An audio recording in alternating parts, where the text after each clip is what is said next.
If any difficulty attend this system concerning the laws of nature in nations, it will be with regard to the universal approbation or blame, which follows their observance or transgression, and which some may not think sufficiently explained from the general interests of society. To remove, as far as possible, all scruples of this kind, I shall here consider another set of duties, viz., the modesty and chastity which belong to the fair sex, and I doubt not but these virtues will be found to be still more conspicuous instances of the operation of those principles, which I have insisted on. There are some philosophers who attack the female virtues with great vehemence, and fancy they have gone very far in detecting popular errors, when they can show that there is no foundation in nature for all that exterior modesty, which we require in the expressions, and dress, and behavior of the fair sex. I believe I may spare myself the trouble of insisting on so obvious a subject, and may proceed, without farther preparation, to examine after what manner such notions arise from education, from the voluntary conventions of men, and from the interest of society. Whoever considers the length and feebleness of human infancy, with the concern which both sexes naturally have for their offspring, will easily perceive that there must be an union of male and female for the education of the young, and that this union must be of considerable duration.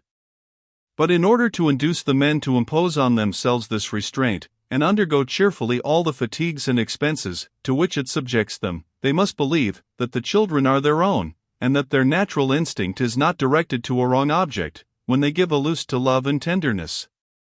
Now, if we examine the structure of the human body, we shall find that this security is very difficult to be attained on our part, and that since, in the copulation of the sexes, the principle of generation goes from the man to the woman, an error may easily take place on the side of the former, though it be utterly impossible with regard to the latter. From this trivial and anatomical observation is derived that vast difference betwixt the education and duties of the two sexes. Were a philosopher to examine the matter a priori, he would reason after the following manner. Men are induced to labor for the maintenance and education of their children, by the persuasion that they are really their own, and therefore it is reasonable, and even necessary, to give them some security in this particular. This security cannot consist entirely in the imposing of severe punishments on any transgressions of conjugal fidelity on the part of the wife, since these public punishments cannot be inflicted without legal proof, which it is difficult to meet with in this subject.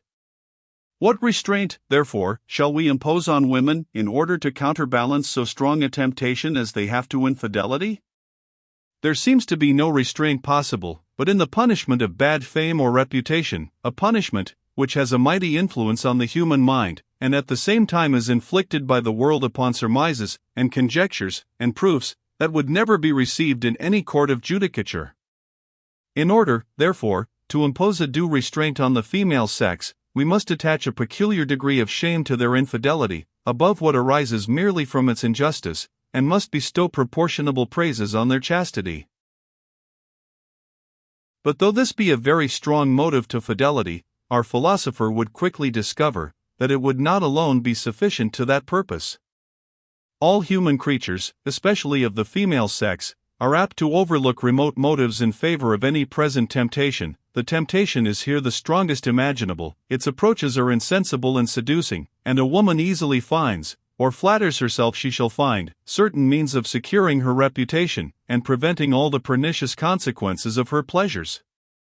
It is necessary, therefore, that, beside the infamy attending such licenses, there should be some preceding backwardness or dread, which may prevent their first approaches, and may give the female sex a repugnance to all expressions, and postures, and liberties, that have an immediate relation to that enjoyment. Such would be the reasonings of our speculative philosopher, but I am persuaded that if he had not a perfect knowledge of human nature, he would be apt to regard them as mere chimerical speculations, and would consider the infamy attending infidelity, and backwardness to all its approaches, as principles that were rather to be wished than hoped for in the world. For what means, would he say, of persuading mankind that the transgressions of conjugal duty are more infamous than any other kind of injustice, when it is evident they are more excusable, upon account of the greatness of the temptation? And what possibility of giving a backwardness to the approaches of a pleasure, to which nature has inspired so strong a propensity, and a propensity that it is absolutely necessary in the end to comply with, for the support of the species? But speculative reasonings, which cost so much pains to philosophers, are often formed by the world naturally, and without reflection, as difficulties, which seem unsurmountable in theory, are easily got over in practice. Those who have an interest in the fidelity of women naturally disapprove of their infidelity, and all the approaches to it. Those who have no interest are carried along with the stream. Education takes possession of the ductile minds of the fair sex in their infancy. And when a general rule of this kind is once established, men are apt to extend it beyond those principles from which it first arose. Thus bachelors, however debauched, cannot choose but be shocked with any instance of lewdness or impudence in women. And though all these maxims have a plain reference to generation, yet women past childbearing have no more privilege in this respect than those who are in the flower of their youth and beauty. Men have undoubtedly an implicit notion that all those ideas of modesty and decency have a regard to generation, since they impose not the same laws, with the same force, on the male sex, where that reason takes not place. The exception is there obvious and extensive, and founded on a remarkable difference, which produces a clear separation and disjunction of ideas. But as the case is not the same with regard to the different ages of women, for this reason, though men know that these notions are founded on the public interest, yet the general rule carries us beyond the original principle, and makes us extend the notions of modesty over the whole sex, from their earliest infancy to their extremest old age and infirmity. Courage, which is the point of honor among men, derives its merit, in a great measure, from artifice, as well as the chastity of women, though it has also some foundation in nature, as we shall see afterwards. As to the obligations which the male sex lie under, with regard to chastity, we may observe that according to the general notions of the world, they bear nearly the same proportion to the obligations of women, as the obligations of the law of nations do to those of the law of nature. It is contrary to the interest of civil society that men should have an entire liberty of indulging their appetites in venereal enjoyment, but as this interest is weaker than in the case of the female sex, the moral obligation, arising from it, must be proportionably weaker.